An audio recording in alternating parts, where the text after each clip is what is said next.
Hey there. Tonight we're heading back, not to warm castles or candlelit feasts, but to smoke-filled huts and frozen earth. This is winter in the Middle Ages, the real one. No glory, no armour. Just peasants doing their best to survive months of cold, hunger and silence. Snow drifted through the roof. Bread turned to stone. Wolves came closer. And every day you got up and did it all again. If slow, grounded history helps you unwind, feel free to like the video and subscribe, but only if it actually brings you peace. And let me know in the comments where you're listening from and what time it is for you. It's strangely comforting to know who else is out there. So, dim the lights. Maybe turn on a fan for that soft background hum. Wrap yourself in something warm. And let's begin in a season that didn't just test people, it tried to end them. You don't need a calendar to know when winter's coming. You feel it. In the bones first, they stiffen like yesterday's bread. Then in the sky, which goes from blue to a kind of reluctant grey. And finally in the animals, who start looking at you with quiet suspicion, as if they know something you don't. And they usually do. Autumn doesn't end. It retreats. Slowly. Leaves fall, sure. But it's not just that. It's the way the wind changes direction. It starts slipping through the gaps in the cottage, exploring the place like an uninvited guest, poking around, finding where the warmth lives and evicting it. The chickens grow quieter. The dog stops barking at the wind and begins listening to it instead. That's how you know it's nearly time. The sun, when it shows up at all, feels thin, as if it's forgotten how to be warm. And everyone walks just a bit faster, not because they're in a hurry, but because standing still hurts more now. There's no grand announcement, no snowstorm with a flourish. Winter arrives like debt, quietly, and with a great deal of consequence. The first task, always, is denial. You pretend the cold is temporary, a chill, nothing more. You wear the same tunic you wore in October, but now with a cloak that's more whole than fabric. You tell yourself you'll mend it. You won't. Not because you're lazy, but because the needle's bent and the threads run out, and your fingers are too numb to hold either. We talk a lot about preparation, as if we were always ready. But let's be honest, most winters arrive when we're not quite finished with autumn. There's always a corner of the roof you meant to fix, or wood you meant to chop. Always something still left in the garden that didn't get dried or salted or stored in time. Still, you do what you can. You stuff straw between the gaps in the wall. You drape cloth over the doorway.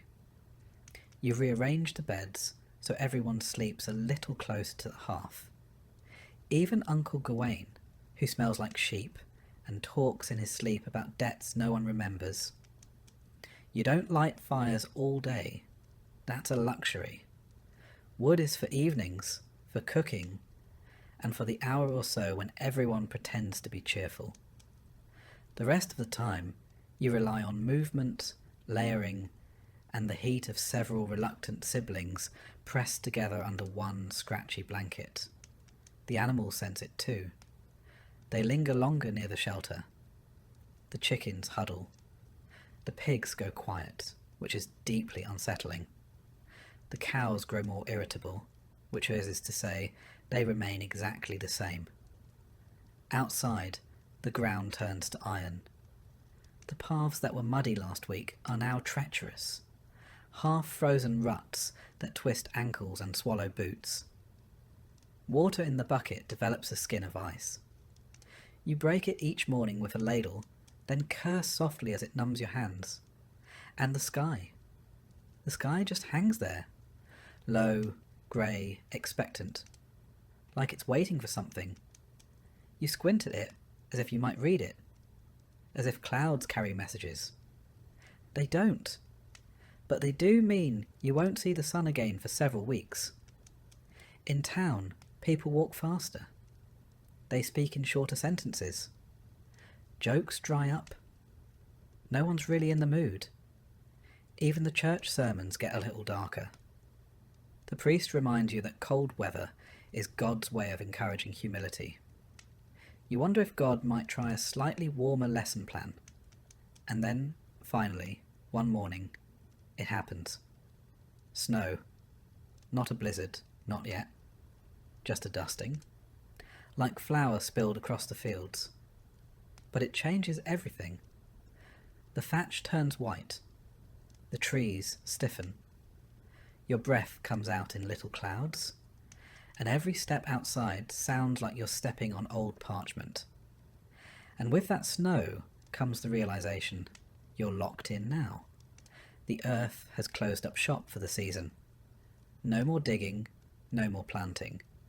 Nothing will grow. What you've already stored is all you've got. And if you didn't store enough, well, you'll learn how thin stew can really get. You begin to count things differently. Not in days, but in bundles. How many bundles of firewood left? How many sacks of grain? How many turnips? How many eggs this week? Not many, as the hens stop laying when it's cold. They prefer to huddle near the fire, just like everyone else. You keep yourself busy, even if nothing feels productive. You mend clothes, you scrape pans, you stir ashes, hoping a warm coal is hiding underneath. If there's time, and there often is, you spin wool. It's not just for making cloth. It's for keeping your hands moving, your mind occupied. Too much quiet, and your thoughts start getting ideas. The animals aren't just company. They're cohabitants. The warmer ones are invited inside. Not all at once. There are boundaries, after all, but enough to turn the house into a communal stew of smells, sounds, and shared body heat. You get used to waking up with a goat breathing on your neck. Well, maybe not used to, but you stop fighting it. Evenings are the worst. The sun disappears too early, and the darkness arrives like it's angry about something. Candles are expensive. Tallow lamps are smoky. You sit near the fire, if there's one going, and you listen. To stories. To wind. To the way the wood pops when it burns. Sometimes, someone gets it in their head to tell a ghost story. This always seems like a good idea, until you realise you have to walk across the freezing yard to use the privy afterward. You run. You try not to trip. You definitely don't look into the shadows. And yet, winter isn't all misery. There's a rhythm to it. A kind of bitter predictability. You know the chores. You know the limits. And there's a strange camaraderie in knowing everyone else is miserable too. You learn to find comfort in small victories. Warm feet for 5 minutes. A stew that tastes slightly less like despair. A day without wind cutting through the cracks in the wall.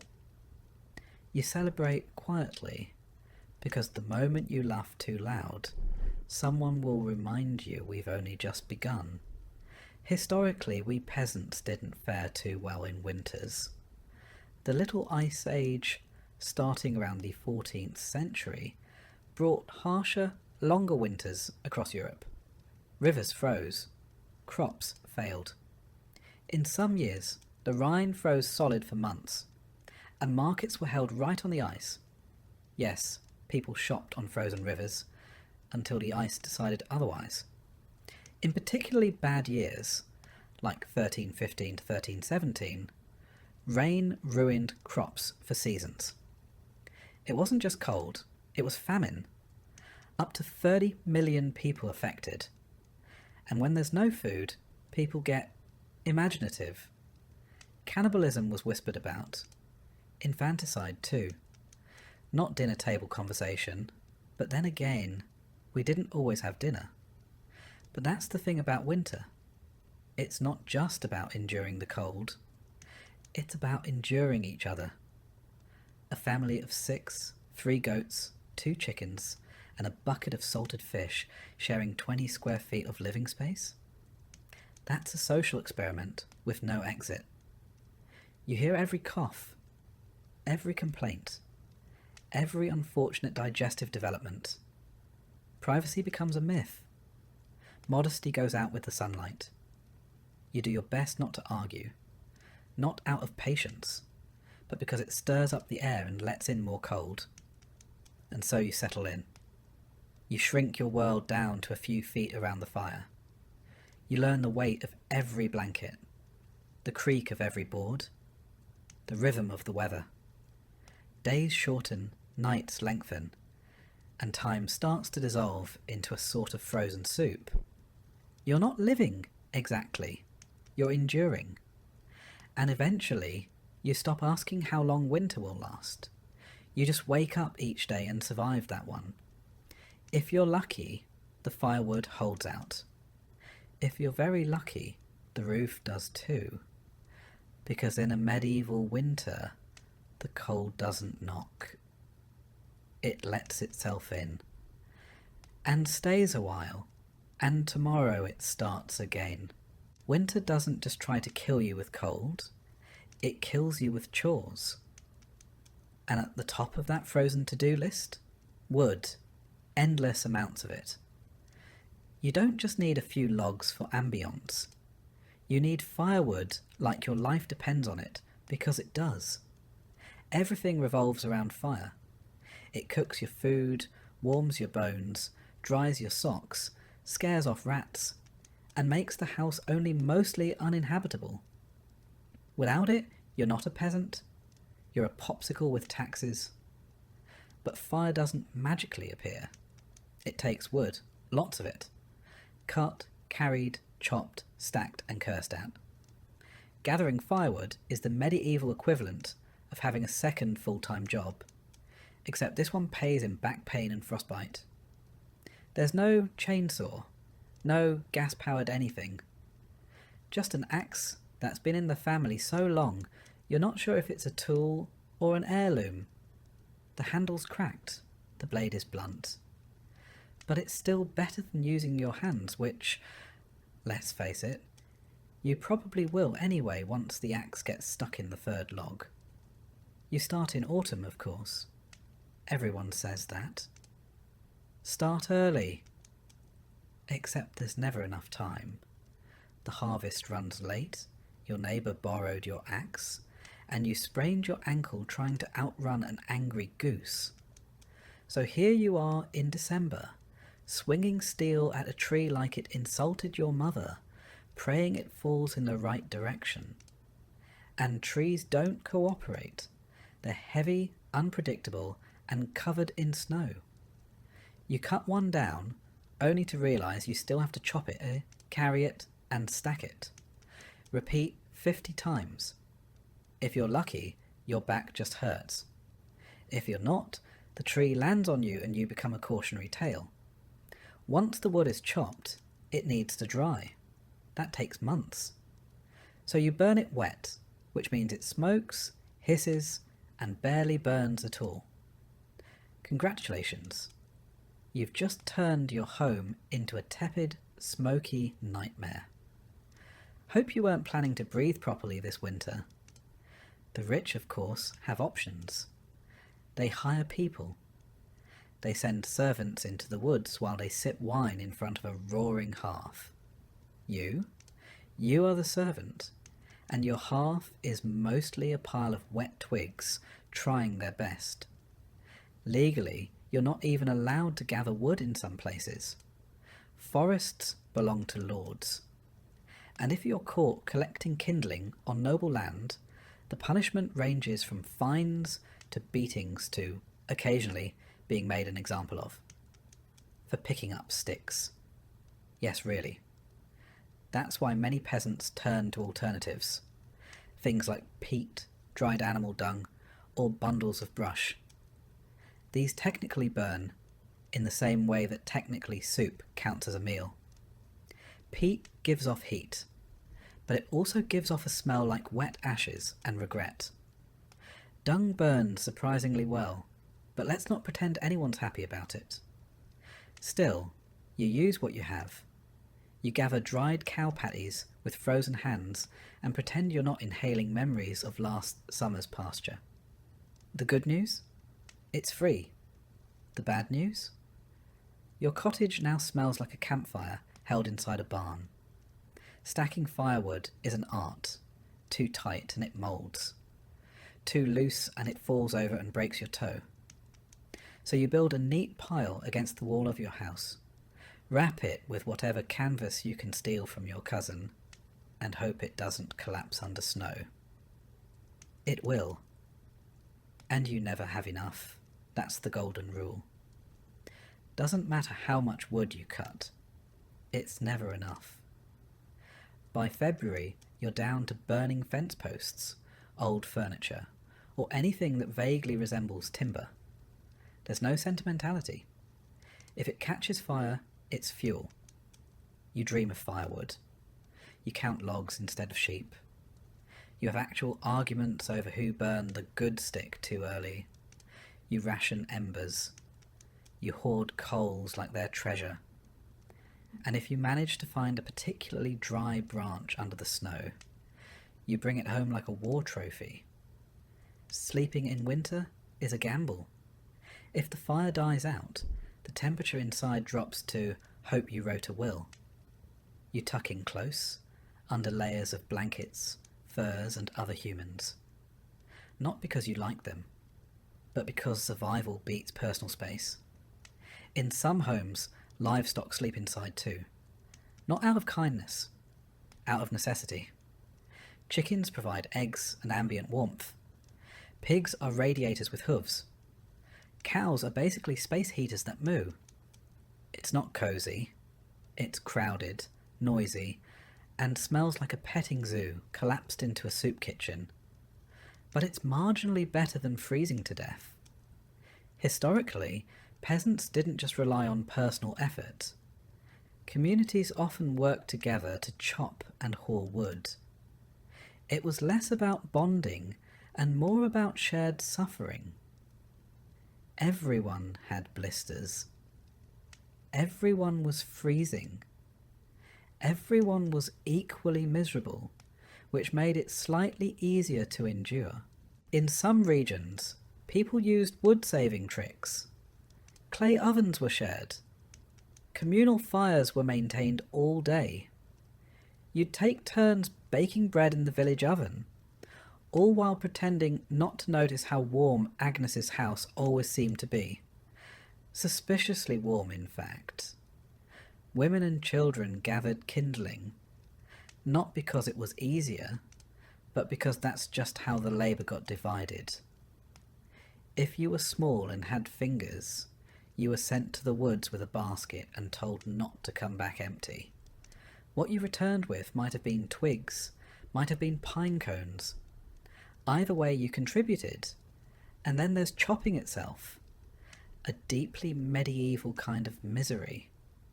Your gloves, if you have them, are soaked through in minutes. Your fingers go numb. The axe slips. The wood splits wrong. Something hits your shin. You yell. Not because it helps, but because that's all you've got left. By midwinter, the ground's too hard to chop into. Your hands have more splinters than skin, and you still haven't figured out where half your woodpile disappeared to. Spoiler, your neighbour borrowed it again, and yet you keep going, because fire is non-negotiable. It's warmth. It's food. It's the difference between making it to spring or becoming the reason your cottage smells even worse. When you sit by the fire at night, tired, sore, and lightly smoked, you feel something like peace. Not comfort, just the absence of immediate doom, which, in the Middle Ages, is as close as you're going to get. Of course, some winters are worse than others. You remember the bad ones by name. The winter of 43 when the roof collapsed, or the long freeze when the river turned to stone and everyone tried ice skating in wooden shoes. Some didn't make it. A few froze. A few just left and never came back. You stop asking questions after a while. The firewood dwindles. The wind whistles. You find yourself eyeing furniture a little differently. That stool you never liked suddenly looks flammable. Sentiment gives way to survival. If it burns, it's valuable. Eventually the thaw comes. The snow retreats like a tired thief. The mud returns. Your boots vanish somewhere in it. But you made it. You survived another medieval winter without running out of wood, without freezing to death, and without strangling your cousin for stealing your best log. That's the victory.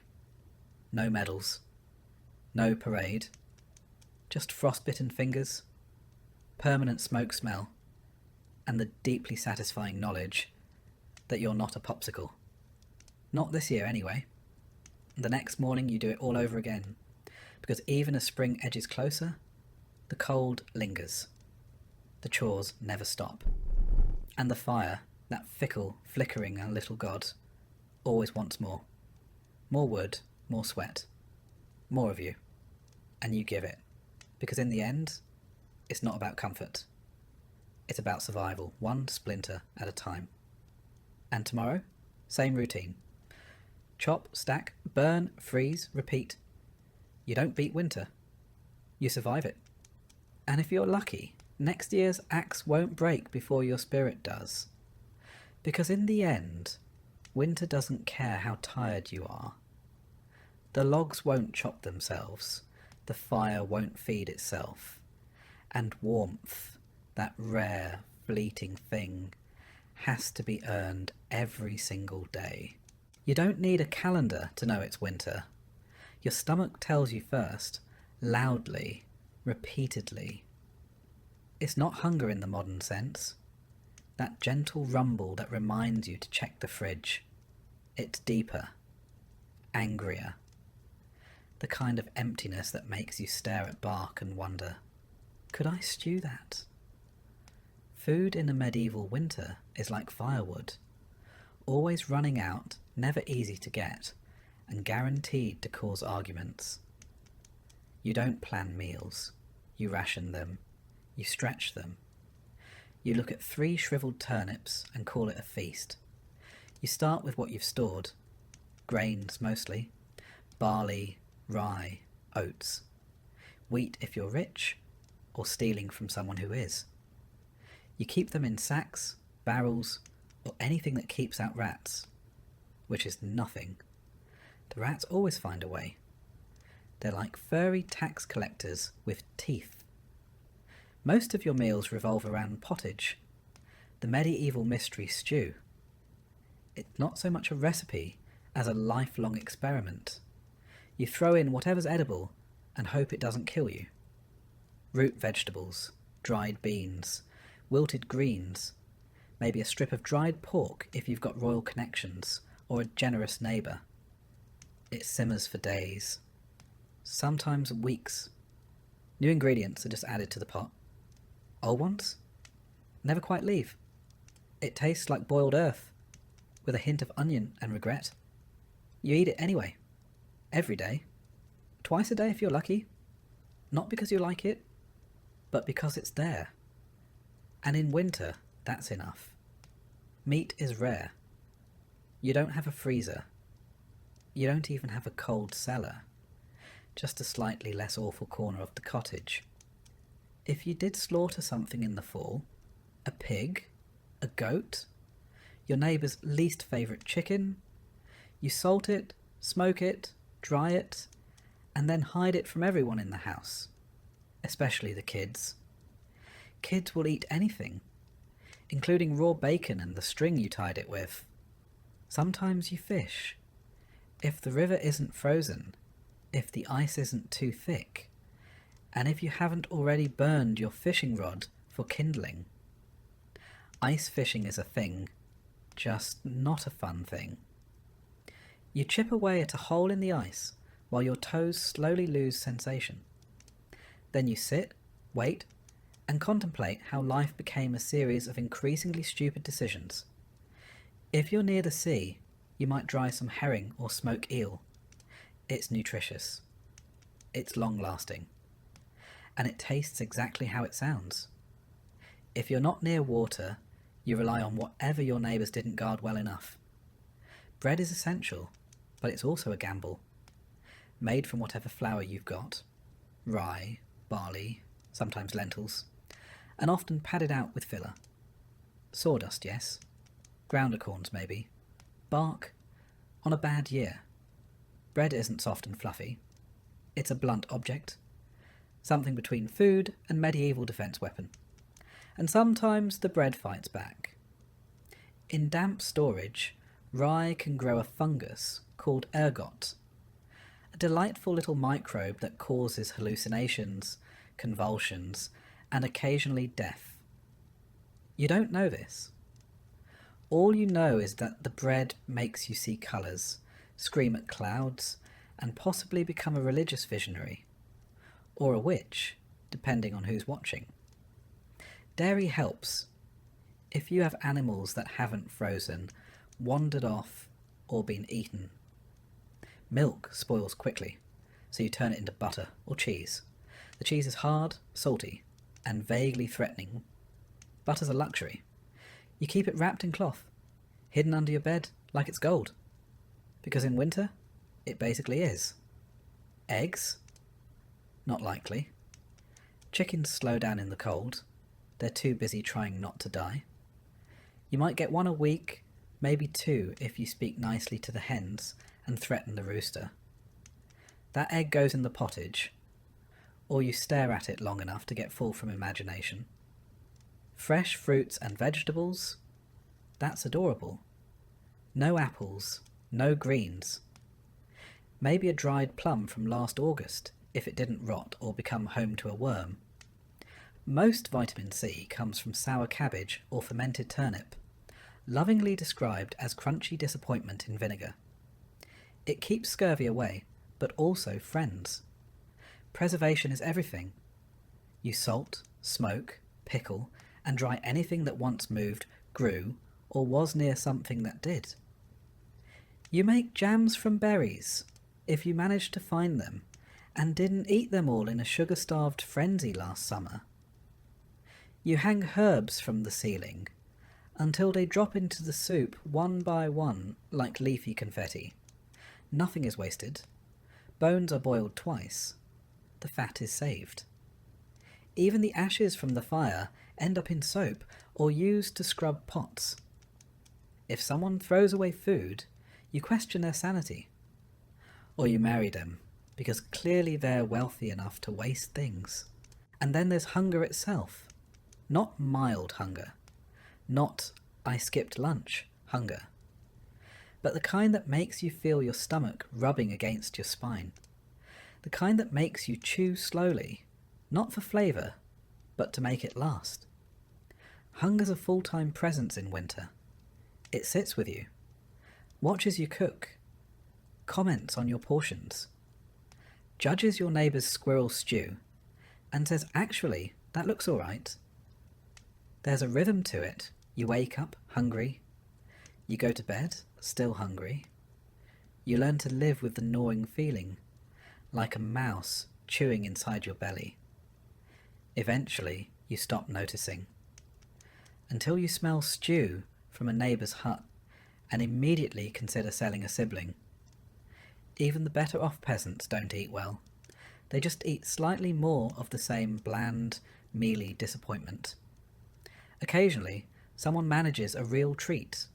Honeycomb, fresh apple slices, a slice of salted beef the size of a coin. It's a celebration. Not for the flavour, but for the reminder that life isn't always awful. And then come the lean years, the bad harvests, the crop failures. You remember the winter of 1316. or at least the stories. Heavy rains drowned the fields, rot set in, grain yields collapsed, livestock starved, entire villages went hungry. They call it the Great Famine, not for dramatic flair, but because it really was that bad. Some people ate roots, some ate moss. Some, well, let's just say medieval cookbooks don't list stewed shoe leather for nothing. Monks kept records, bless them. They wrote about entire families vanishing, about parents choosing which child got the last crust, about people found dead in snowdrifts, clutching turnips like treasure. It's not folklore. It's the forgotten footnotes of history. And when you do find food, the fire's gone out. So you eat cold stew by candlelight, huddled under a fur that still smells like the animal it came from. And you're grateful, because at least it's food. At least you get to chew something that isn't your own lip. Meals are short, the hunger is long. You scrape your bowl clean, not out of manners, but because you need every crumb. You lick your fingers. You scrape the pot. You consider eating the pot. Then remember it's your only one. Your body changes. You move slower. You lose weight. You don't call it dieting.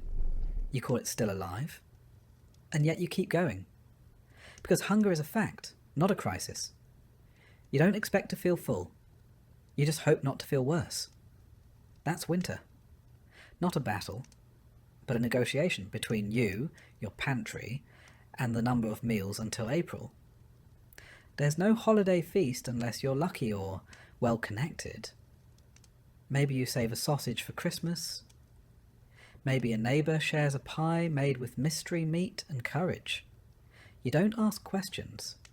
You eat, you smile, and you try not to cry when it's gone in 3 bites. Even the celebration foods are practical. Spiced ale, if you can afford spices. Nut cakes, if anyone had nuts. Pies filled with dried fruits, soaked in syrup and desperation. They're more ritual than indulgence. A way to remind yourself that joy exists, even if it's crusted in soot and shared with a dozen shivering relatives. So, what did you eat in a medieval winter? Anything that wouldn't eat you first. Anything you could preserve, hide or boil until it stopped arguing. You didn't dine, you survived. Because in the end, hunger wears a wool coat. It wraps around you. It stays close. It whispers in your ear. And when spring finally arrives, the first green shoot you see, you don't admire it. You bite it. Your home in the Middle Ages is not a refuge. It is not a sanctuary. It is not, by any modern standard, a building. It's more like a wooden suggestion of shelter, loosely stapled to a dirt floor and held together by good intentions, dried mud, and the unspoken agreement that nobody sneezes too hard. Let's start with the walls. Wattle and daub if you're lucky. That's woven wooden strips covered in mud, straw, and whatever else was lying around. Cow dung, hair, gossip. You pack it all together and pray it hardens before the next storm hits. Spoiler, it doesn't. On a good day, the wind whistles through the cracks. On a bad day, the wind howls through like it owns the place and wants rent. There is no insulation. There is no sealant. There's just the outside and slightly less outside. Your roof is thatched, of course, which sounds quaint until you realise it's just dried plant matter arranged in a vaguely triangular shape. It leaks constantly. Rain comes in. Snow piles up. Birds nest in it. Mice move in and start charging rent. If you're lucky, it only partially collapses during a storm. If you're not, you wake up with your ceiling in your lap and a chicken on your face. The floor? Dirt? Just dirt? If it's muddy, you wait. If it's frozen, you slip. If it's dry, it turns to dust and gets into everything. Your lungs, your eyes, your soup. You try throwing down straw to soften it, which lasts approximately 6 hours before turning into a trampled, mouldy paste that somehow smells like feet and despair. Windows? Don't be silly. Glass is for churches and rich people. You have holes. If you're feeling fancy, maybe you stretch some oiled parchment over the opening. It lets in light and also every draught between now and Easter. Curtains?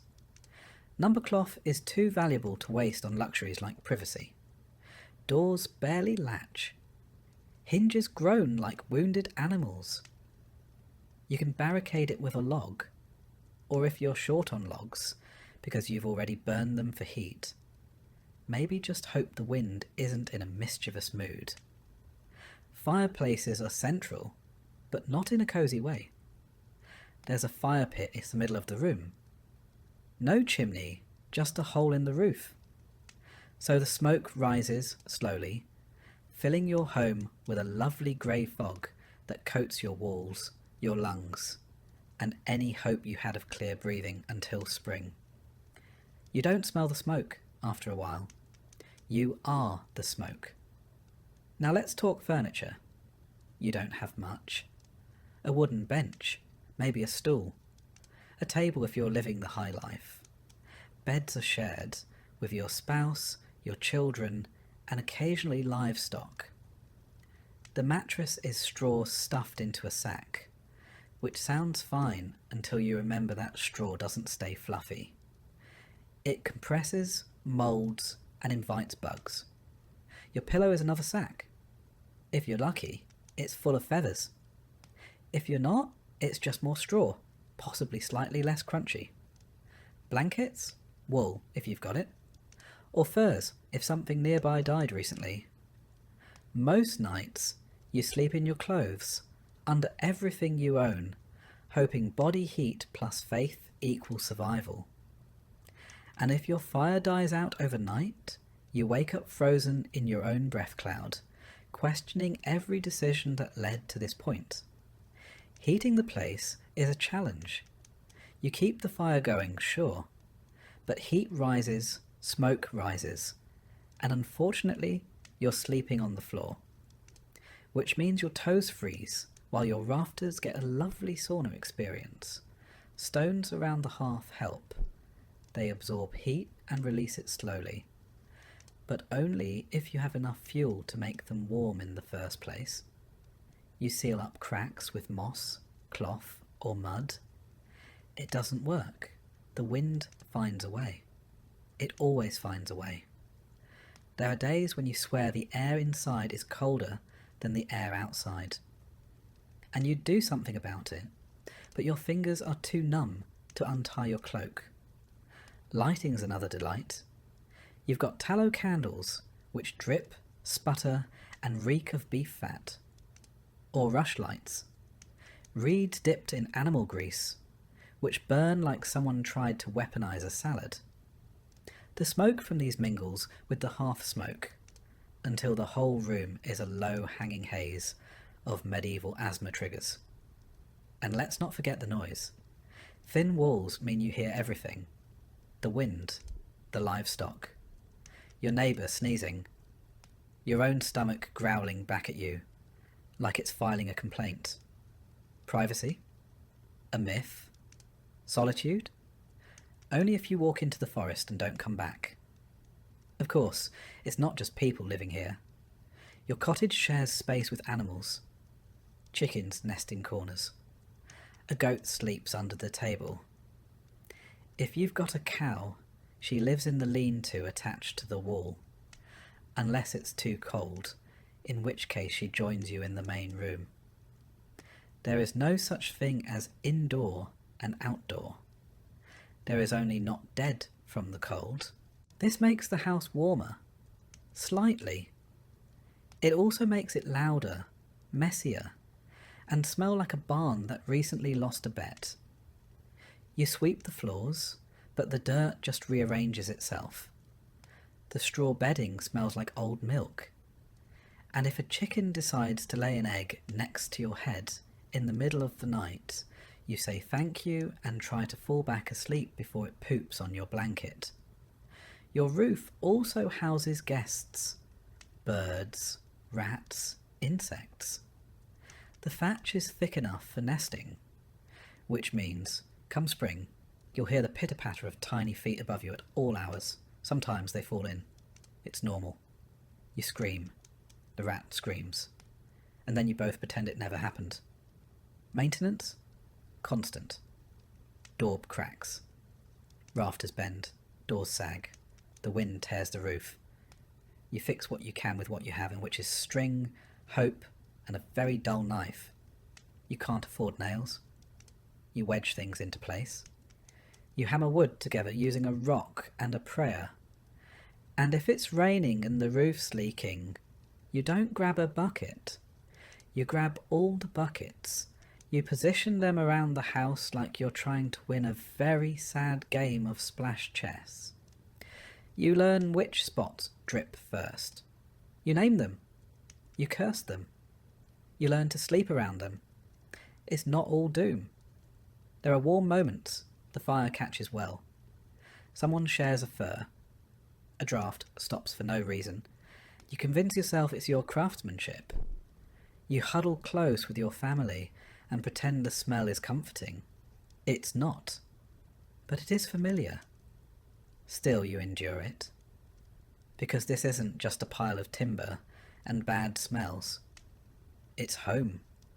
It's where you were born, where your children were born, and where someone probably died last week. You patch it, you sweep it, you whisper to it in winter, like it's a sick relative. Just hold on a little longer. You don't compare it to a castle. You compare it to not freezing to death. And by that measure, it's doing fine. Some wealthier peasants whitewash the walls. Not for luxury, for lice. The lime kills bugs. A fresh coat every year keeps the walls bright and the infestations mostly cosmetic. You think about doing it. You even collect the lime. But then the firewood runs out, again. You hang herbs to make the air smell nicer. They dry out, crumble, fall into your soup. You eat them anyway. The taste is weird, but you tell yourself it's seasoning. It's not. And every so often you dream of a second room, of a wooden floor, of a roof that doesn't make you flinch every time a breeze picks up. You don't expect it. You just let the thought sit with you while you stitch another patch into the wall and listen to the rain come through the ceiling. Because in the end, your house isn't warm or dry or peaceful, but it's still standing. And in a medieval winter, that's about as close to luxury as you're ever going to get. It's dawn, or close enough. There's a faint light outside that might be the sun, or just the moon giving up. Either way, it's time to get up. Not because you're rested, you're not. Not because you're excited, you're definitely not. But because your life depends on getting things done before frostbite, famine, or your neighbour's goat beats you to the water source. There's no weekend. There's no me time. There's barely enough time to scrape the frost off your eyebrows. Every day is a repeat of the last. Gather, mend, feed, carry, boil, patch, repeat. Winter in medieval Europe is a season-long to-do list, written in mud, smoke, and fatigue. First job, get the fire going. You hope the embers survived the night. If not, you're back to flint and steel, hunched over kindling with frozen fingers, and breath so visible it could be mistaken for a ghost. Wood is precious. You use it sparingly. A good fire means warmth, food, light, and life. A bad one means all of the above slowly slip away while you pretend you're not crying from smoke. Once the fire's going, or at least coughing along like an asthmatic squirrel, it's time for water. The bucket is heavy, The stream is half frozen, and the path is icy enough to host the worst Olympics event in history. Peasant figure skating. You fall, you spill, you curse the ice, the bucket, and the cruel joke that is winter. Then you do it again, because water doesn't fetch itself. Back home, you boil it, not because you're a health nut, but because it might kill you otherwise. Every sip is a gamble.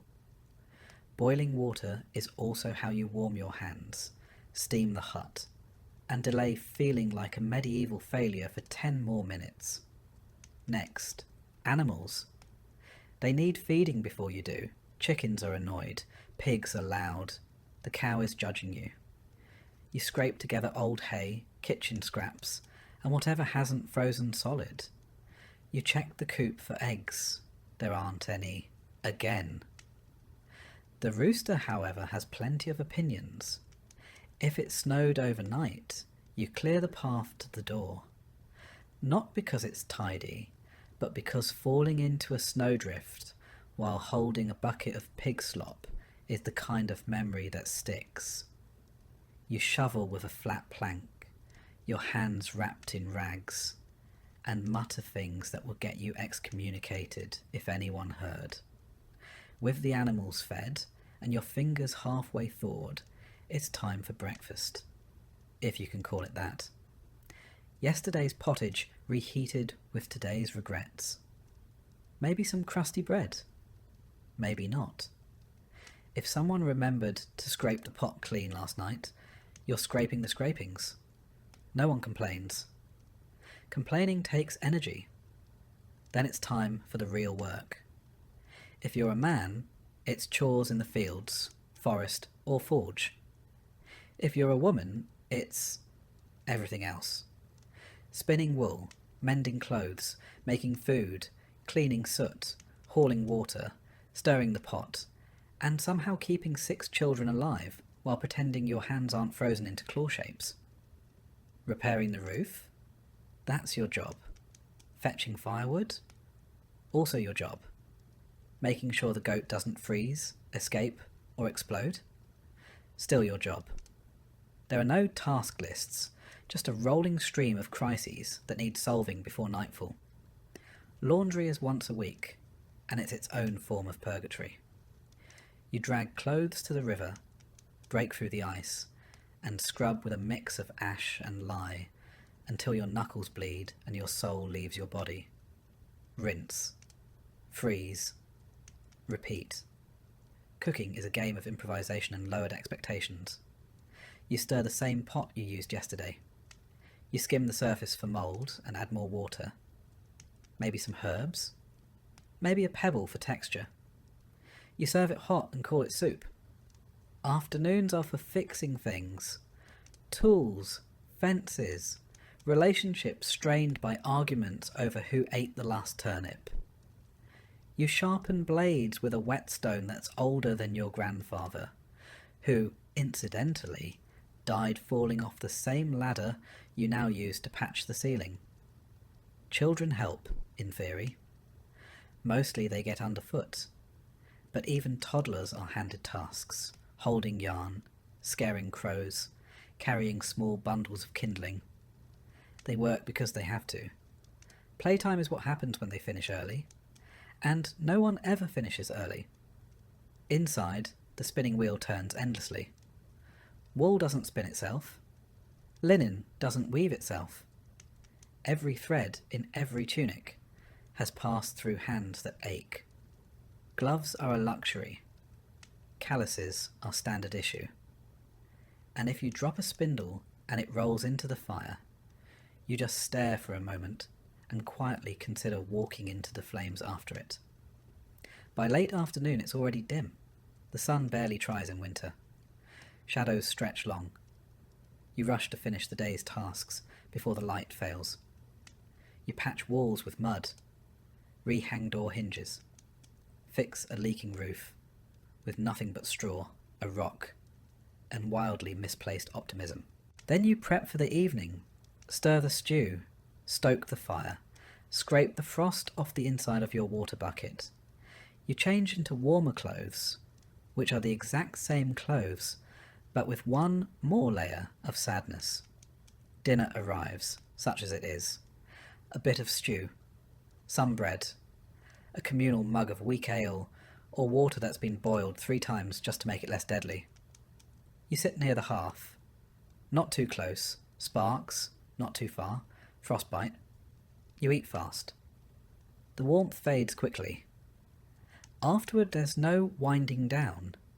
You're still spinning thread, mending socks, patching cloaks, scraping soot. Children sleep near the fire in a tangle of limbs and snoring.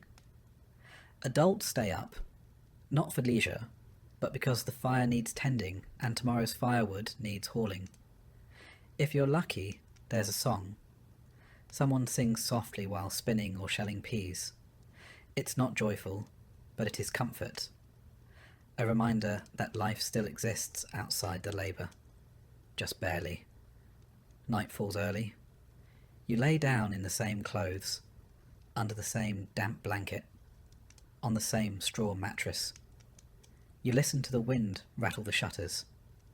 You hear the goat fart in its sleep. You hope the roof holds. You hope tomorrow is warmer, or at least not worse. You fall asleep mid-thought. Not because you're calm, but because exhaustion is the only lullaby you can afford. Of course, this is just one day. Tomorrow you do it all again. Every chore repeats. Every moment aches. There's no such thing as catching up, only falling behind more slowly. Holidays are rare and misleading. A day off might mean attending church in the cold, standing for hours while a priest reminds you that suffering is good for the soul. Then you return home and catch up on the chores you couldn't do because of all that spiritual enrichment. The rhythm of winter life is monotony with stakes. You don't do chores to feel productive. You do them because not doing them means someone doesn't eat, doesn't warm up, doesn't make it through February. The margin for error is microscopic. A torn cloak, a lost hat, a broken tool, all potential disasters. Every task, no matter how small, hums with quiet urgency. And still, you keep going, because you must. Because no one else is going to haul that water, mend that wall, feed that goat, or boil that grey, slightly suspicious stew. This is your life. This is your winter. And the chore never ends. Sometimes you wonder what it would be like to rest. Truly rest. To sit, to breathe, to not have a list in your head that stretches from dawn to dusk. But rest is a luxury. Movement is survival. So you shift the logs, fold the wool, quiet the baby. Nod to your spouse across the hearth. Another day done. Another set just like it to come. The work doesn't stop, but neither do you. Even in sleep, your body aches with memory. The blisters, the burns, the bruises. They don't heal. They just become part of you. Like the smoke in your clothes. Like the frost on the windowsill. Like the life you never chose, but live anyway. You don't choose to get sick in the Middle Ages. You just wake up one morning and realise your nose won't stop running. Your throat feels like you gargled pine cones. And someone seems to be inflating your joints from the inside. Congratulations. You're now fighting off something that doesn't have a name, a cure, or even polite bedside manner. You're not sure if it's a cold, the flu, or medieval tuberculosis. But it's yours now. Getting sick in the winter is almost a rite of passage. The hut is damp. The air is cold. The fire went out during the night, and you've been breathing in smoke, goat dander, and spores from the wall moss since October. No one knows what germs are yet, but your body does, and it's currently throwing a tantrum about it. Everyone coughs, everyone sneezes. No one covers their mouth, because nobody has tissues, And personal hygiene is just a rumour. The children are all sick. The old people are sick. The livestock might be sick. You're holding on, barely, by drinking boiled nettle tea and hoping the smell alone doesn't finish you off. The remedies? Oh, you're going to love them. There's bleeding, of course. That's the go-to for everything from headaches to heartbreak. Someone shows up with a dull knife or a friendly neighbourhood leech and decides the solution to your fever is less blood. Does it work? Absolutely not. Does it make you lightheaded enough to forget your symptoms for a while? Yes, actually. Then there's the herbal tea route. Mixtures of whatever dried weeds the village healer found before the snow came. Yarrow, wormwood, nettle. Maybe a handful of unidentified moss and a generous pinch of superstition. You boil it in a cracked clay pot, strain it through your sleeve, and sip it slowly while trying to ignore the fact that it tastes like bitter mud and betrayal. Of course, you might also be advised to fast, because clearly what a body fighting off infection needs is less food. Bread is already hard to come by. Pottage has turned to grey sludge. Fasting for spiritual purification is just code for rationing when the pantry looks like a haunted pantry. Other cures include steam inhalation from the same pot you just boiled your soup in, prayer, the longer the better, and, in extreme cases, applying hot coals near the skin to draw out the poison, which works about as well as it sounds. Medical help, such as it is, depends entirely on who shows up first. If it's the village healer, you might get a poultice and some herbs. If it's the priest, expect prayers, holy water, and a gentle reminder that maybe you brought this on yourself by skipping mass. And if it's the barber surgeon, well, start writing your will. The barber surgeon arrives with a sack of instruments that haven't seen soap since the last plague. He's cheerfully optimistic. You, less so. He looks at your swollen leg and mutters something about humours, then pulls out a saw and a tankard of ale. Anesthetic? Don't be silly. You'll bite on a stick and scream into the void like everyone else. Sometimes they'll prescribe purging, either up or down, depending on which end is more offended by your condition. Laxatives made from boiled bark or dried beetles, emetics brewed from wine and sadness. You're not just sick anymore. You're violently sick, aggressively sick, the kind of sick that leaves you questioning your commitment to staying alive. Still, some people do recover. You lie in your straw bed for days, sweating through wool, alternating between shivering and hallucinating. The fire is low. The hut is dark. The air smells like damp wool and whatever herbal nightmare you drank earlier. And somehow you pull through. But not everyone is so lucky. Illness spreads fast in a small sealed box filled with smoke, livestock, and zero ventilation. You cough. Your child coughs. Your neighbour coughs through the wall. Within a few days, half the village is sniffling, wheezing, or laid out flat under mouldy blankets, being fed onion water and last rites in equal measure.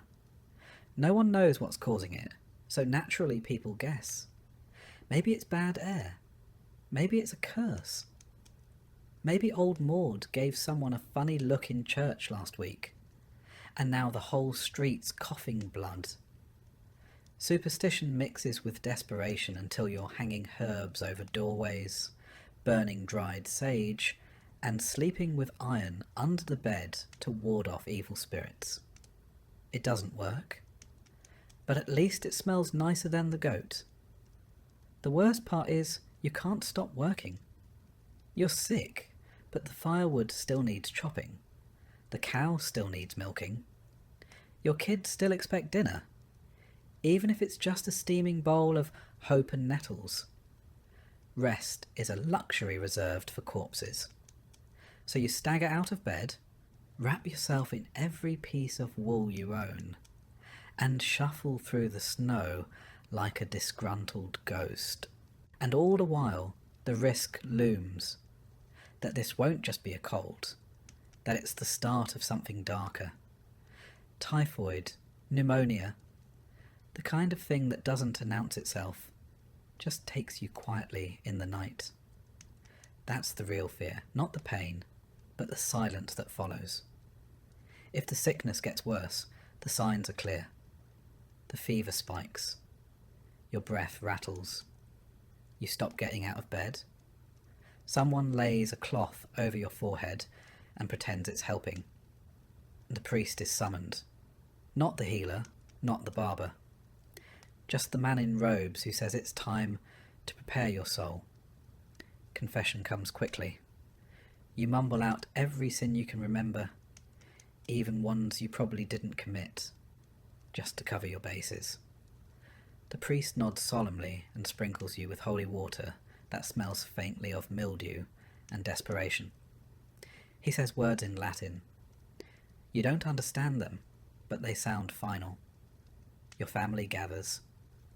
No one says it, but they're preparing. The pot of herbs simmers quietly. Bread is saved. A blanket is tucked in a little tighter. There's a moment, just one, where you lock eyes with your spouse and realise neither of you is sure which of you will survive this winter. But sometimes, mercifully, the fever breaks. One morning, you wake up and the fire is still burning. Your breath doesn't catch. Your fingers can move. The room still smells like death warmed over, but at least it's warm. You've made it, barely, and now comes the long road back to functional. Recovery, however, is not glamorous. Your legs are weak. Your back aches. You haven't eaten solid food in days, and even if you had some, your stomach's not convinced it wants it. You get up too fast and nearly faint into the fire. Your first trip outside feels like crossing a frozen tundra on legs made of disappointment. No one throws a celebration. You just pick up where you left off. There's kindling to split, cloaks to mend, and a suspiciously bloated pig to investigate. If your voice still cracks from the infection, too bad. If you lost a few pounds, well, silver lining, less strain on your shoes. And just because you survived this one doesn't mean you're done. Illness never really leaves. It waits. In the corner, in the wind, in the shared mug or the unwashed cloth. You live in a world where health is a passing visitor, not a resident. Still, you carry on, because there's no other option. You cough less. You breathe a little easier. You no longer see strange shapes in the corner of the room. The colour returns to your face, along with the weight of everything that still needs doing. Because in the Middle Ages, illness comes free, but survival, that's extra. You don't brag about surviving. You don't even talk about it. You just wake up the next day, pull on your patched tunic, and start hauling water again. Because in this world, staying alive is the only proof you ever get that you were strong enough. And even that, in a winter like this, feels like a small kind of miracle. Truly, authority in medieval Europe wasn't a suggestion. It was a fact of life, like mud, cold, and that one neighbour who always smells like pickled turnips. And in the dead of winter, when hunger thinned patience and tempers ran short, obedience wasn't just expected, it was enforced. You don't talk back. You don't complain. You don't ask why unless you enjoy the taste of public punishment and splinters. From the lord of the manor to the local priest, everyone above you in the hierarchy expects immediate compliance. And they've got a belt, a staff, or a scripture ready to remind you. Start with the Manor Lord. He owns the land. Technically, you don't even rent it. You just live there, like a tolerated parasite. You farm his fields, pay your dues, and bow when he rides past, even if your back's already broken. If he says jump, you ask how high, then jump anyway just in case he meant it metaphorically. Refuse? That's cute.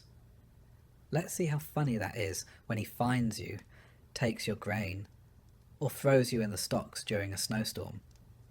The stocks, by the way, are winter's least cosy seating arrangement. Wooden planks clamp your arms and neck, while your neighbours get to walk by and admire your poor life choices. It's cold. It's humiliating. And if someone's feeling festive, they might throw something. Turnips if they're nice, rocks if they're not. You don't protest. That might get you a second round. But lords weren't your only problem. The church was just as powerful, and arguably more terrifying.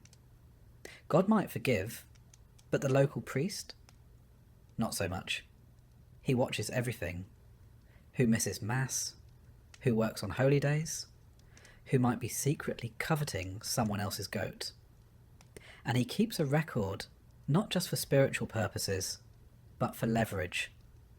One misplaced comment and suddenly you're accused of blasphemy, or witchcraft, or worse, forgetting to tithe. Speaking of tithes, they're not optional. You give 1/10 of everything you produce, even if that means you don't have enough left for yourself. Grain, eggs, chickens, your dignity. The church takes its share. And if you fall short, you don't get a reminder notice. You get a sermon delivered in front of everyone, complete with meaningful stares and eternal consequences. The preacher's power isn't in muscle, it's in memory. He remembers who skipped prayers, who whispered during Mass, who dared to question why Lent means eating boiled weeds for 6 weeks. And in the winter, when everyone's cranky and coughing, it doesn't take much to land yourself in the pulpit's line of fire. Then there's the law, or whatever passes for it. The constable is often just a farmer with a stick and a vague sense of authority. Laws are less about justice and more about keeping people in line. Steal bread, lose a hand. Say something cheeky to a noble, lose a tongue. Gossip too loudly, get fitted for a scold's bridle. A lovely little iron mask with a mouthpiece designed to make you think twice before speaking a third time. Even private matters come with public consequences. If your child misbehaves, you're blamed. If your spouse curses, you both suffer. Discipline is a community affair. The whipping post doesn't care whose idea it was, just that someone gets hit. And don't get too clever. Intelligence, in this world, is suspicious. Reading is for priests. Curiosity is for troublemakers. If you ask too many questions, someone might accuse you of sorcery, which comes with a complimentary drowning or bonfire. If you're a woman, the rules are even stricter. You obey your father, then your husband, then your son, in that order. You speak softly, work constantly, and never give anyone a reason to point at you and whisper witch, because once that word is in the air, it doesn't matter what you've done. Healing someone? Witch. Knowing how herbs work? Witch. Talking back? Witch with extra kindling. And let's not forget your fellow villagers. They're not just bystanders. They're part of the system. That neighbour who smiled at you during market might report you for working on a saint's feast day. That cousin who borrows your firewood might also casually mention you muttered something unholy in your sleep. Surveillance isn't digital.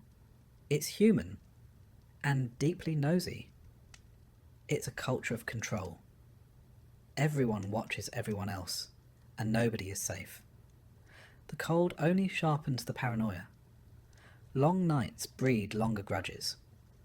One small slight, a stolen tool, a bad trade, a missing hen, can escalate into accusations, punishment, and public shame. And there's no appeal process. The closest thing to justice is hoping your Lord is in a good mood and your priest didn't stub his toe on the altar steps that morning. Even jokes are dangerous. Say the wrong thing in the wrong tone near the wrong person, and suddenly your sense of humour is considered evidence of sedition. Laughter is fine, if it's at the Lord's joke, at the priest's sermon, or at someone currently in the stocks. Anything else is suspicious. Winter makes everything worse. People are hungrier, colder, and meaner. Punishments hit harder when your skin's already chapped and your spirit's already cracked. A slap in summer is an inconvenience. In winter, it's a deep sting that doesn't fade for days. And with no ointments, you're left to treat your bruises with snow and silence. There's no village meeting to discuss grievances. There's just top-down orders and bottom-up obedience. And if you push back, if you speak your mind, advocate for fairness, or question why Father Thomas gets extra rations every Friday, well, you're courting a punishment that might outlive your usefulness to the village. Even animals get better treatment if they're productive. A healthy ox is more valuable than an injured peasant. A goat that gives milk gets fed before you do. Your worth is measured in output and obedience, not opinion. Stay in your place. Stay quiet. Stay useful. That's the unspoken motto, and winter only underlines it in frost. And yet, people adapt. They learn to bow without bending too far. They master the art of polite silence. They say yes with their mouth and not today with their eyes. Obedience becomes a skill, part survival tactic, part social performance. Children learn early. They're taught not just how to work, but how to act, how to speak to the Lord, how to avoid the priest's gaze, how to sit still at Mass and not giggle when old Margaret snores during the homily. You don't teach them to dream big. You teach them to stay small, unnoticed, and intact. Even religion, the supposed comfort in a world this hard, is used as a leash. You're reminded weekly, sometimes daily, that obedience brings salvation. That questioning is the road to hell. That God is watching. And also, coincidentally, so is Father Thomas, who seems a little too invested in whether or not you kneel deeply enough during prayer. At night, the village is quiet. Not peaceful, just quiet. The kind of quiet that sits heavy. You listen to the fire crackle, the wind moan, and the occasional footsteps of someone trudging home from the tavern. You lie still, wrapped in wool and fear, and think about how obedience kept you alive today. Not happy, not free, but alive. Tomorrow you'll wake up and obey again. Not because you believe in the system, but because survival depends on it. The price of winter is submission, and everyone pays whether they mean to or not. You don't question the cold. You don't question the rules. You just pull on your boots, bow your head, and keep moving. Because in the medieval winter, questioning authority isn't rebellious. It's suicidal. Even your thoughts aren't entirely your own. You shape them carefully, keep them quiet, tuck them away behind your eyes. Because in a world built on obedience, even thinking freely feels like a dangerous luxury.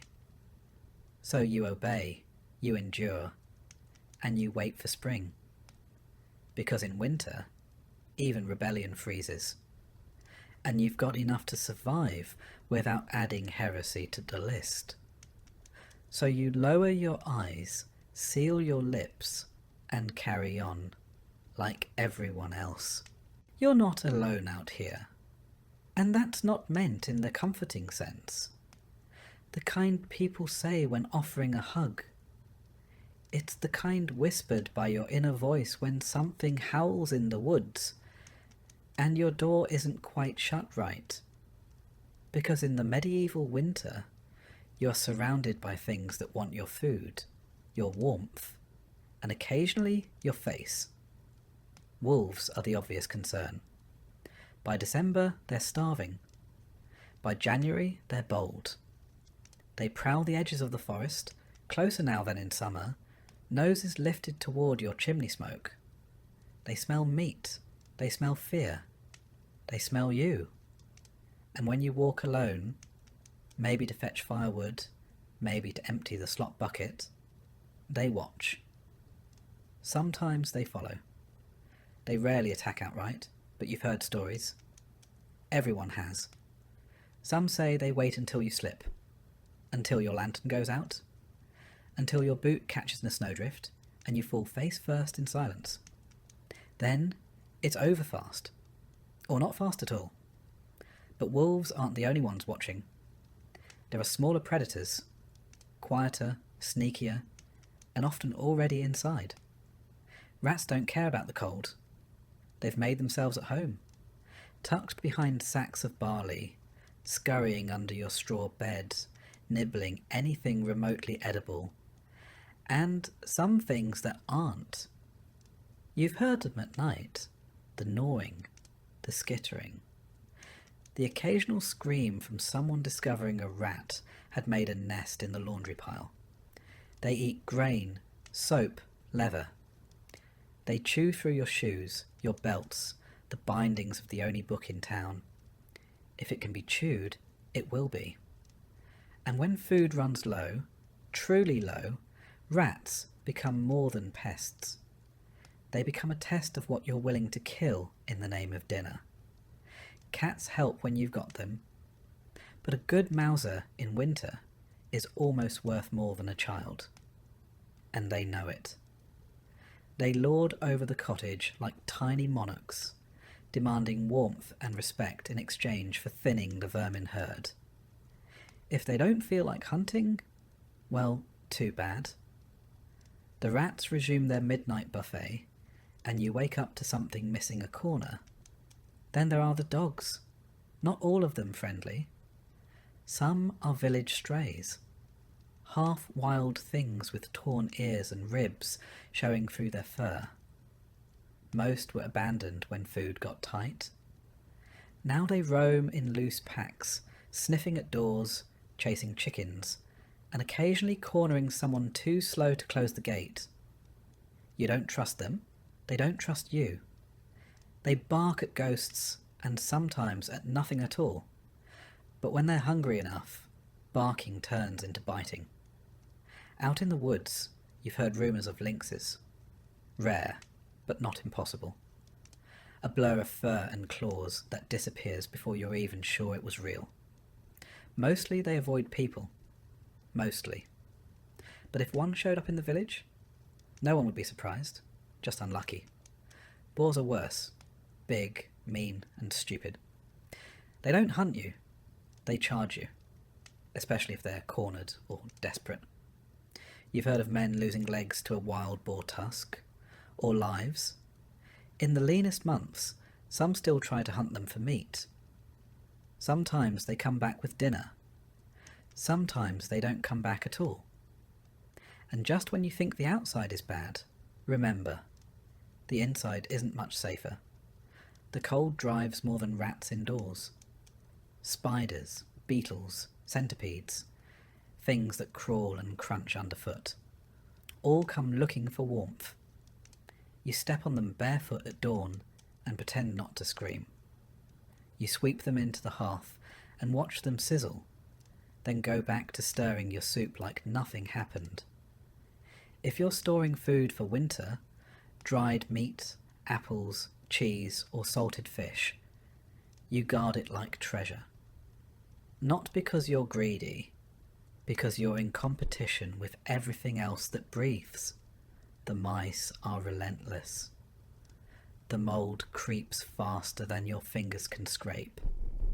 And the family dog, if you have one, has taken to staring at the larder door like it's made of dreams. Some families hang food from the rafters to keep it safe, which works, until something climbs the wall and steals it anyway. You've found half-eaten sausages on the floor, tiny bite marks in your bread, and worse, droppings in the flour bin. You wipe them out, close the lid, and pretend it's still usable. Because waste is luxury, and you can't afford either. Even birds get strange in the cold. Crows seem to follow you, perching on rooftops, watching from fence posts, silent and waiting. You tell yourself it's superstition, but then you see 3 of them on the same beam above your front door, and wonder if they know something you don't. Winter sharpens everything. Sound carries further. Footsteps in snow echo louder. When you hear something outside, snapping branches, low growls, even the rhythmic crunch of approaching boots, your heart doesn't race. It locks up. Because sometimes it isn't an animal. Sometimes it's a person who's just as hungry as a wolf, and twice as desperate. Bandits don't take the season off. They're colder, hungrier, and more reckless.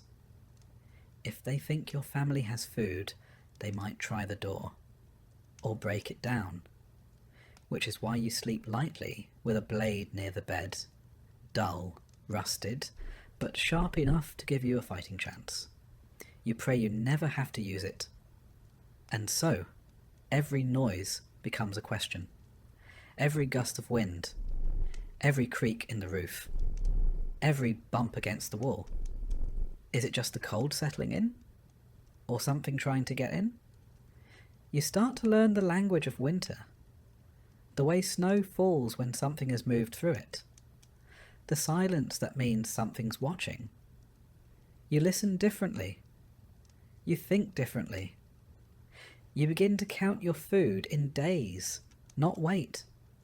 You tuck your hands under your arms whenever you're not working, not because it's warm, but because frostbite doesn't ask permission. And you never, ever let your guard down. Because predators don't knock. They don't announce themselves. They just arrive, teeth bared, claws out, cold as the season itself. The church might preach that God watches over you, even in winter. But God doesn't patrol your chicken coop. He doesn't chase rats out of the cellar. And he doesn't leave tracks in the snow just beyond your door. So you check the locks. You double knot the rope. You leave the fire burning low and the knife where you can reach it. And when you sleep, it's the kind that ends at the smallest sound. Half rest, half readiness. Because winter isn't just cold. It's alive. It's hungry. And it's always waiting. In the mornings, you check for tracks. Not out of curiosity. Out of necessity. A single line of paw prints across your garden means something visited. Maybe just passing through. Maybe scouting. Sometimes it's foxes, nosing around the chicken coop. Sometimes it's worse. You shovel snow from the path, not just to walk safely, but to erase evidence. To make your home look less tempting to whatever might be watching from the tree line. Some people hang charms above their doors. Bits of bone, carved wood, sprigs of dried herbs. Protection, they say. Against animals. Against spirits. Against luck turning sour. Whether they work is anyone's guess. But no one dares remove them. Your dreams turn strange. Teeth. Eyes. Heavy footsteps. You wake in a sweat, breath fogging in the cold air, and listen, just in case. Because winter in the medieval world doesn't just test your strength, it tests your sanity. It frays your nerves, your sleep, your sense of safety. Every dark night is a dare, every howl a reminder. Out here, you're not at the top of the food chain. You're just another creature trying to survive the cold. So you carry on. Eyes open, doors shut tight. Because in a medieval winter, staying warm is only half the battle. The rest is making sure nothing eats you before spring. And if something is hungry enough, it won't care whether you've prayed, prepared, or hidden well. It will just come. And you'll need to be ready. Because in a world like this, even rebellion freezes. When your food is gone, your toes are numb, and your roof leaks more than it covers. There's only one place left to turn. God. Or more specifically, the medieval church, which, depending on the day, is either your salvation or one more mouth demanding something from you. Religion in the Middle Ages wasn't optional. It was oxygen. It filled every hour, every room, every thought, especially in winter, when death felt closer than ever and plagues liked to show up uninvited. You didn't just believe in God. You structured your life around the idea that He was watching and that He wasn't thrilled. The church didn't just offer comfort. It offered rules, rigid ones. You attended Mass, even if the church was colder than outside. You fasted on command. You confessed things you weren't entirely sure were sins. And if you didn't, the consequences weren't just spiritual, they were social. People noticed, people talked, and nobody wanted to be the reason the harvest failed or the fever spread. The church building itself was no haven. Stone walls, dirt floors, a draft that seemed to aim directly at your spine. You'd huddle beside your neighbours, trying not to shiver loud enough to be accused of weakness, while the priest, layered in robes and spiritual authority, droned Latin none of you understood. But you nodded anyway, because it wasn't about comprehension. It was about obedience. Mass didn't pause for weather. If the river froze over, you crossed it. If your child had a cough that sounded like the devil himself had taken up residence in their lungs, you wrapped them up and brought them along. Missing Mass wasn't just frowned upon, it was noted. By the priest, by your neighbours, by that one old woman who never blinked and always sat in the front pew. And let's not forget tithing. 10% of everything you had, or were supposed to have, went to the church. Not 10% of your surplus. 10% of everything. Whether your family was living on turnip broth and stringy boiled oats didn't matter. The Lord still needed his cut. Apparently, heaven had expenses. During winter, religion wasn't just ritual. It was survival theatre. People prayed for everything: warmth, food, health, the strength not to strangle their in-laws after 3 months of being snowed in. Every problem had a saint. Sick cow? Saint Eligius. Frozen fingers? Saint Polycarp, probably. Lost your axe in the river? Saint Anthony. Lost your mind trying to survive January? Saint Dymphna, patron saint of those just barely holding it together. And then there were relics, bones, teeth, splinters of alleged crosses, handkerchiefs that once touched someone holy. These were housed in glass cases, silver boxes, or whatever could be fashioned out of melted down spoons. People would trudge through snow and slush for miles just to glimpse one, kiss it, and whisper a prayer. Not because they fully understood the theology, but because they were out of options. Miracles, at least in theory, were always possible.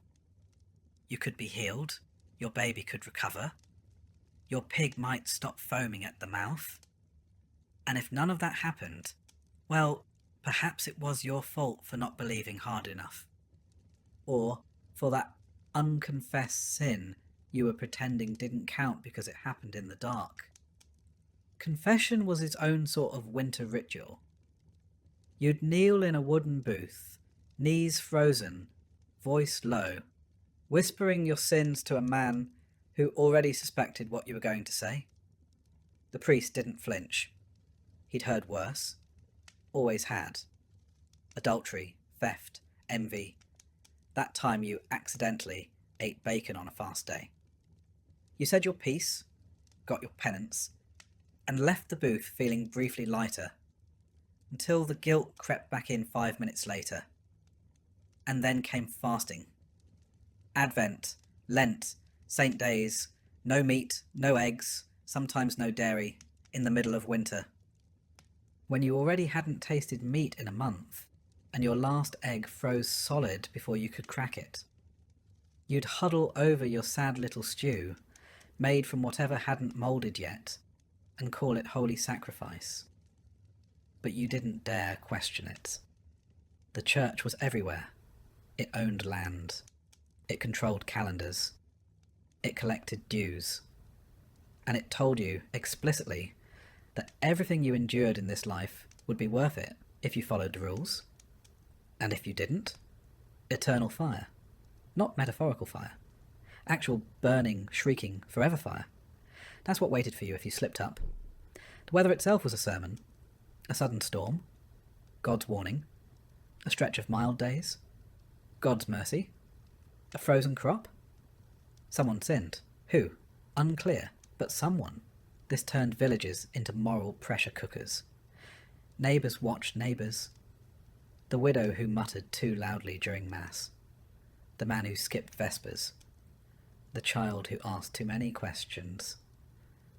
Any of them could be the reason the goats froze.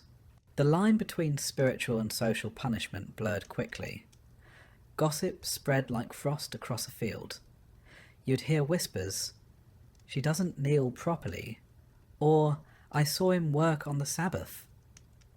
The next thing you knew, you were at the centre of a prayer circle, or an accusation. And while you were freezing your extremities off, trying to be a good person, the priest lived just a little warmer. Not wealthy by noble standards, but definitely better off than you. He had wine. Actual wine. A private chamber. Possibly a feather pillow. And he reminded you often that your suffering was part of God's plan, which was convenient for him. Less so for you. But you still listened. Because what else was there? Hope, no matter how dim, was the product the church traded best. In a world where your child could die from a cough, and your neighbour could vanish beneath a collapsing roof, heaven offered a kind of cruel comfort. If this life was nothing but mud, hunger, and cold, then surely the next would be better. Golden streets, warm light, no frostbite, no rats. You held on to that vision, not because it made sense, but because it had to. Because otherwise you were just surviving for the sake of suffering, and that was too much for anyone to admit out loud. You'd carve little crosses into the beams above your bed, whisper rosaries in the dark, tie charms to your belts, saints for safety, saints for sleep, saints for not dying before morning. Every tiny ritual was a rebellion against despair. You couldn't fix the cold. You couldn't fix the hunger. But maybe you could stay in God's good graces long enough to see spring. And that meant keeping the faith. Even if your knees bled from kneeling. Even if your prayers went unanswered. Even if, deep down, you weren't sure anyone was listening. And when someone did die, which, in winter, was often, it was the church that guided their body to rest. Or tried to. The ground was frozen. Graves had to be hacked open with picks, or left shallow and marked for later. The priest would mutter Latin over a frost-covered shroud, incense freezing mid-swing, as the living buried the dead with red fingers and numb faces. Sometimes the body couldn't even be moved. A makeshift service might be held in a barn or right there in the house, as family members huddled beside the wrapped form, praying it wouldn't attract wolves before morning. But the church had answers for that too. Death was a passage, a test. The cold couldn't follow you into heaven. The hunger would end. The pain was temporary, if you believed, and if you obeyed. So even in the worst moments, kneeling in a church so cold, your breath fogs the hymnal, confessing sins just to feel some control, praying to a saint you barely remember the name of, you kept going. Because faith, in the medieval winter, wasn't just about salvation. It was about survival. And when the cold howled loudest, it wasn't the fire or the food that kept people going. It was the quiet hope that someone, somewhere, was listening. Because in a world ruled by frost and famine, belief was the last thing that couldn't be taken. There's a lie people like to believe about winter, that it ends in March. That spring arrives like clockwork, just when it's needed most. Flowers blooming, birds returning, the sun stretching its golden fingers across thawing fields. But in the Middle Ages, winter didn't care about calendars. It came when it wanted, left when it was finished. And sometimes it didn't leave at all. March could be just as cruel as January. Snow still fell. Ice still clung to the eaves like it had paid rent. The wind kept howling, and the sun stayed low, pale, and deeply unhelpful.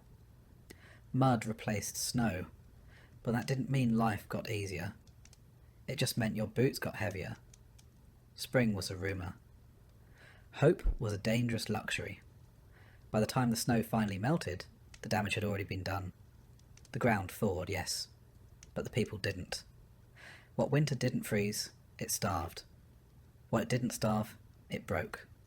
Bones, tools, spirits. Some families came through it thinner. Some didn't come through at all. You'd walk into town in April and find doors still shut, chimneys still cold. No smoke, no footprints, just silence, and that particular kind of stillness that means someone didn't make it. Maybe it was the old man whose cough never got better. Maybe it was the woman who gave her bread to her children until there wasn't enough left for herself. Maybe it was the child who got sick in February and just faded. Funerals were quiet affairs, if they happened at all. By late winter, the graveyard had filled faster than anyone expected. The earth was too hard to dig properly for most of the season, so bodies were sometimes wrapped and kept in barns or caves until the ground could be broken. You'd smell them before you saw them, and even if you survived, you didn't exactly celebrate. You didn't burst into song at the sight of a crocus. You stared at the dirt like it owed you something, like maybe, if you waited long enough, it would give something back. Food, hope, a reason. Spring was not a joyful rebirth. It was a slow, muddy crawl out of the grave you nearly slipped into. You were alive, yes, but different. A little quieter, a little thinner. You laughed less. You trusted less. You had seen what hunger could do, what cold could steal, what desperation could turn people into. You didn't talk about it, not directly, but you saw it in each other, in the way people flinched at loud noises, hoarded crumbs, stared too long at piles of firewood as if counting them like coins. You could tell who had seen someone die. You could tell who had buried their own. And the hunger didn't end just because winter did. Your stores were empty, your livestock thin. Nothing had grown yet. It would be weeks, months even, before the fields fed you again. Until then, it was the waiting game. You boiled the same roots. You baked the same rock-hard bread. You hoped the rains came and not another frost. And then there was the work. Winter didn't just starve you. It broke your tools, rotted your thatch, collapsed your sheds. Spring meant fixing everything. Fences, roofs, wheels, muscles. You had to patch, plant, chop, haul. There were no breaks, just new tasks stacked on top of the old ones. You planted seeds with fingers still cracked from frost. You hoed soil while coughing up the tail end of a January illness.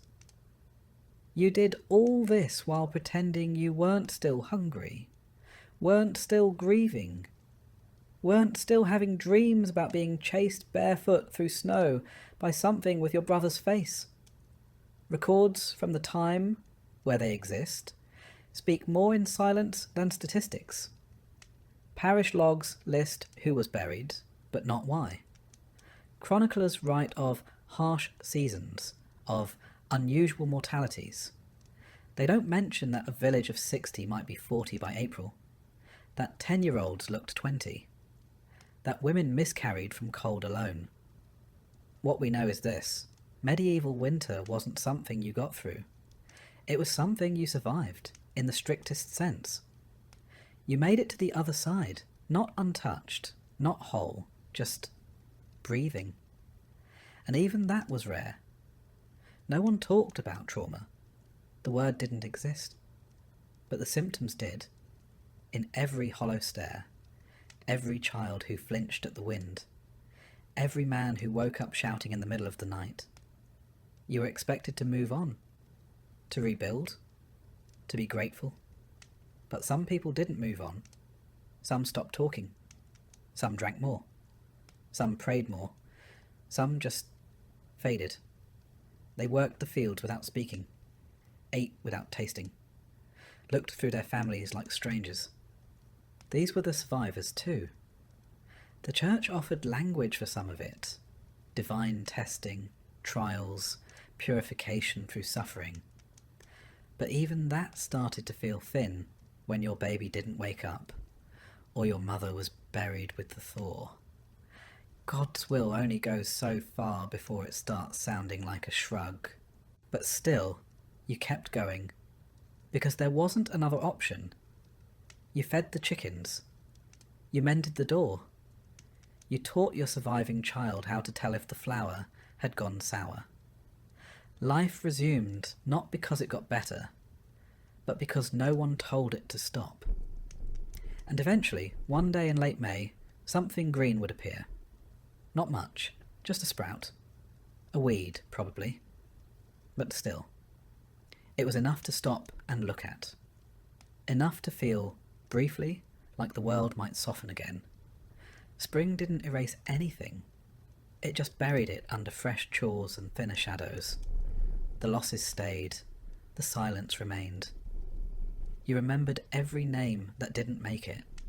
And when the thaw revealed things lost in snow, a boot, a rusted knife, a child's doll, you picked them up gently and didn't say a word.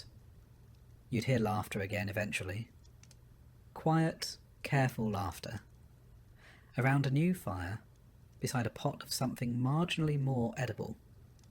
It wouldn't last long, but it was something. A child might chase a chicken through the yard. Someone might play a tune on a battered flute. The smell of wet earth and budding grass replaced the stink of mildew and death. Not joy, not yet, but motion. And that was the best you could ask for. You didn't expect happiness, just less pain. You learned to plant early, to store better, to brace harder. But you also knew, deep in your bones, that next winter could be worse.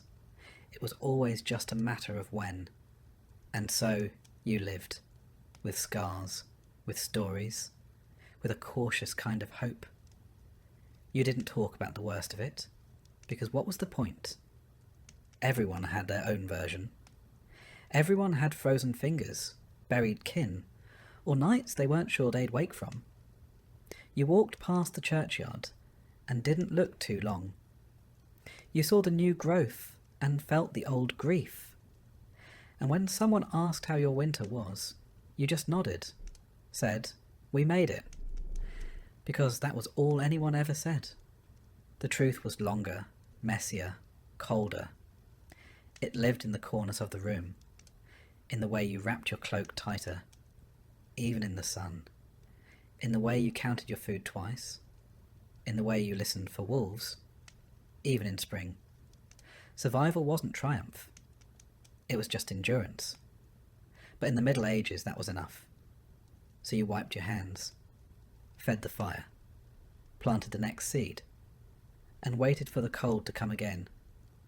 Because in a time when nothing was promised, not warmth, not food, not tomorrow, making it through winter was the closest thing peasants had to a miracle.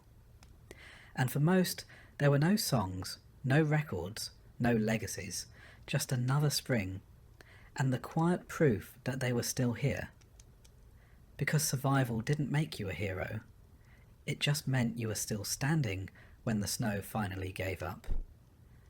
And that, in the medieval winter, was the only victory that mattered. One more breath, one more season. Endure.